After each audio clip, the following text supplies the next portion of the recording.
बांग्लादेश में मतदान जारी है। एक रिपोर्ट के मुताबिक सुबह 11 बजे तक बांग्लादेश में करीब 15% मतदान हो चुका है।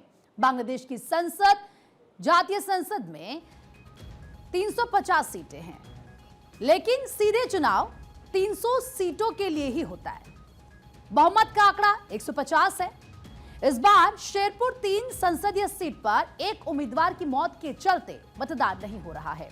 ऐसे में आज 299 सीटों के लिए मतदान हो रहा है।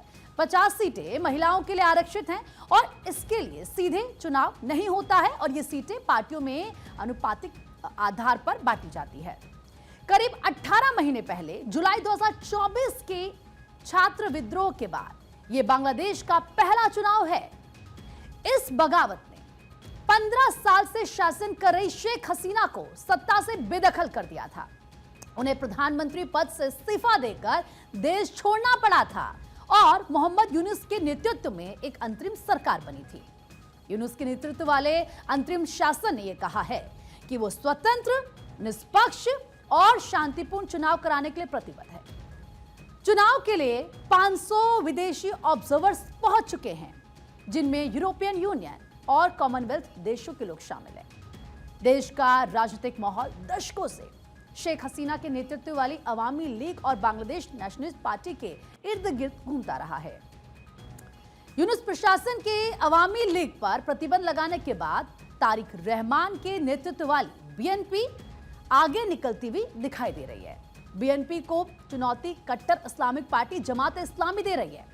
इसने 11 पार्टियों के साथ गठबंधन किया है। मुकाबला और जो यहां पर टक्कर है वो कड़ी है। बांग्लादेश में आम चुनाव है। कुल उम्मीदवार इसमें 1981 है, निर्दलीय 249 है। प्रमुख दलों की बात करें तो बीएनपी है, यानी कि बांग्लादेश नेशनलिस्ट पार्टी, और Jamaat Islami national citizen party. इसके अलावा आप देखिए किस तरीके से यहां पर बात करें, इसमें जो है जातीय पार्टी जेपी कादर, जातीय पार्टी की बात करें तो जेपी इरशाद, लेफ्ट डेमोक्रेटिक अलायंस, अमर बांग्लादेश पार्टी। बांग्लादेश की संसद पर भी एक बार नजर डाल लेते हैं। कुल कितनी सीटें हैं? 350।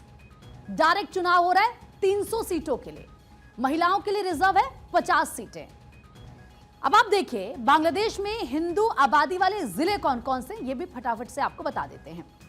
फिरोजपुर 15%, बारिसाल 11%, चटगांव 11%, इसके अलावा मौलवी बाजार 24%, ठाकुरगांव 22%, गोपालगंज 27% और खुलना 21%।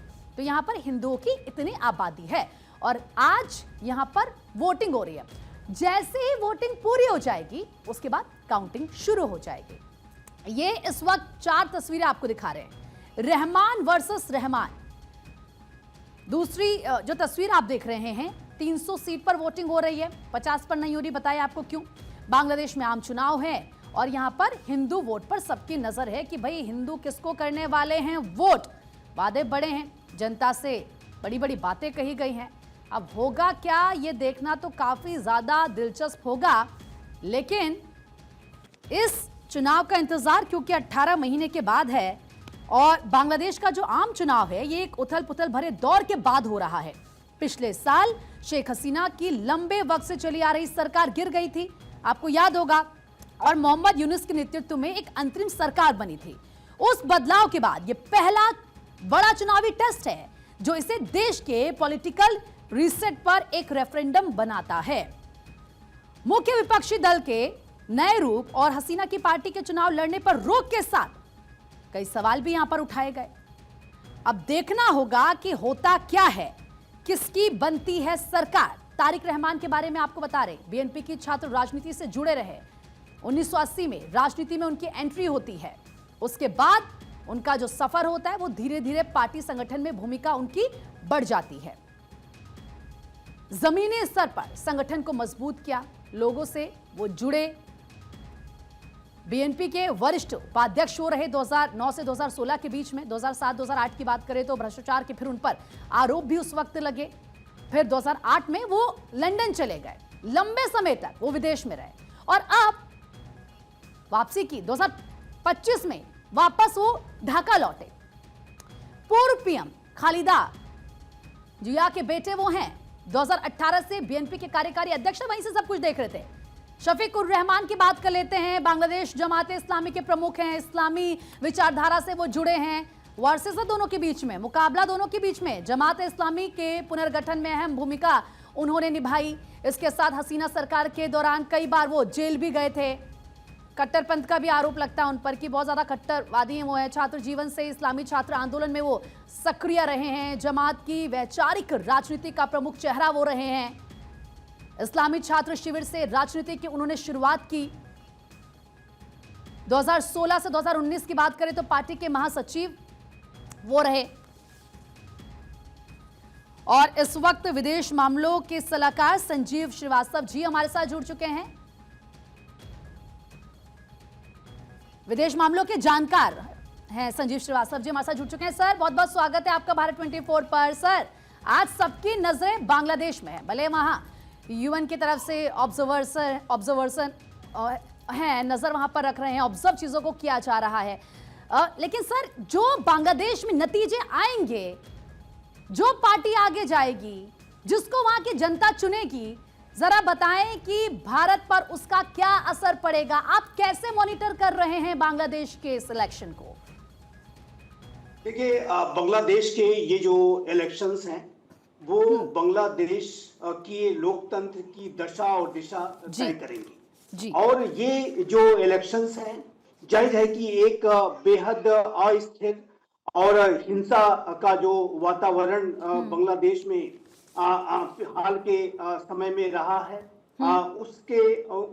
उससे यदि बांग्लादेश को बाहर निकलना है, बांग्लादेश में यदि लोकतंत्र की बहाली होनी है, बांग्लादेश में अगर स्थिरता आनी है, तो उस लिहाज से ये जो इलेक्शंस हैं वो बांग्लादेश के लिए बेहद महत्वपूर्ण है।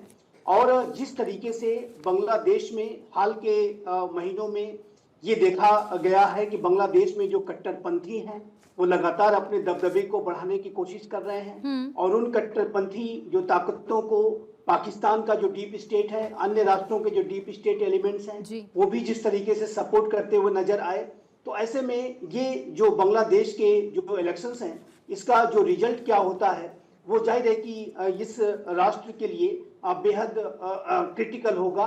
और मेरा ऐसा मानना है कि इस बात की ज्यादा संभावना दिखाई देती है कि बांग्लादेश की जो अवाम, बांग्लादेश की जनता वहां पर एक ऐसे पार्टी को अपना बहुमत देगी कि जो कि लोकतांत्रिक मूल्यों में विश्वास रखती है। और जाहिर है कि वो विकल्प वर्तमान समय में बांग्लादेश नेशनलिस्ट पार्टी ही है, क्योंकि अवामी लीग सबसे अच्छा विकल्प था लेकिन उसे चुनाव लड़ने नहीं दिया गया। तो ऐसे में जो बांग्लादेश नेशनलिस्ट पार्टी जो तारिक रहमान के नेतृत्व की है, खालिदा जिया की जो पार्टी रही है, वही सबसे अच्छा विकल्प है। अब देखना होगा कि क्या इसके नतीजे क्या आते हैं।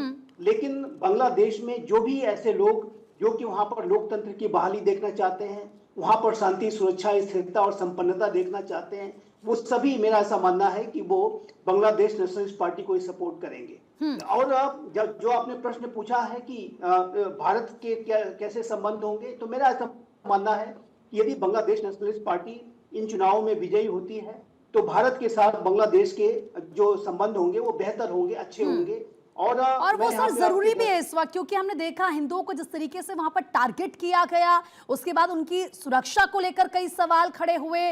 और अब देखना होगा कि क्या वहां की स्थिति होती है। इस वक्त हमारे साथ निपुण आलम सर भी जुड़ चुके हैं, विदेश मामलों के जानकार हैं। सर, आपका भी बहुत बहुत स्वागत है। सर, जरा बताएं कि आप बांग्लादेश इलेक्शन को कैसे देख रहे हैं और हिंदुस्तान के लिए कितना इंपॉर्टेंट हो जाता है ये इलेक्शन, क्योंकि हमारे उनसे जो ताल्लुकात रहे हैं, पहले हमने देखा कि बहुत बेहतरीन रहे, लेकिन पिछले कुछ समय में हिंदुओं को वहां पर निशाना बनाया गया, अल्पसंख्यकों को टारगेट किया गया, उसके बाद वहां से जिस तरह की बयानबाजियां हो रही थी, अब वहां पर जब इलेक्शन हो रहे हैं तो आपको क्या लगता है कि क्या उसका असर हिंदुस्तान पर पड़ेगा? हाँ, देखिए, अभी हालांकि संजीव जी बताइए रहे थे अच्छे से, और मैं थोड़ा सा और ऐड ऑन करता हूँ जी। एक तो कि बांग्लादेश के साथ हमारे जो संबंध रहे हैं वो अदलते बदलते रहे हैं, मैं उसको कहूंगा कि वो चेंजेबल भी रहे हैं।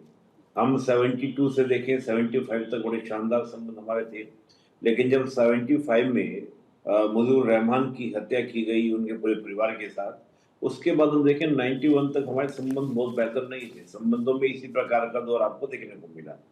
जब जब वहां पर अवामी लीग पार्टी रही, शेख हसीना की पार्टी रही, तब तक हम देखें तो एक बेहतरीन संबंध हमारे बांग्लादेश के साथ रहे, और बांग्लादेश के साथ जितने डिस्प्यूट थे वो सॉर्ट आउट हमारे हुए। यानी कि चाहे वो जमीन को लेकर, लैंड को लेकर डिस्प्यूट था, या ओशियन को लेकर जो बाउंड्री डिस्प्यूट थे वो थे, और भी अदर जो डिस्प्यूट थे वो काफी क्या हुए बेटर हुए थे, उनको सोल्व हो गया था।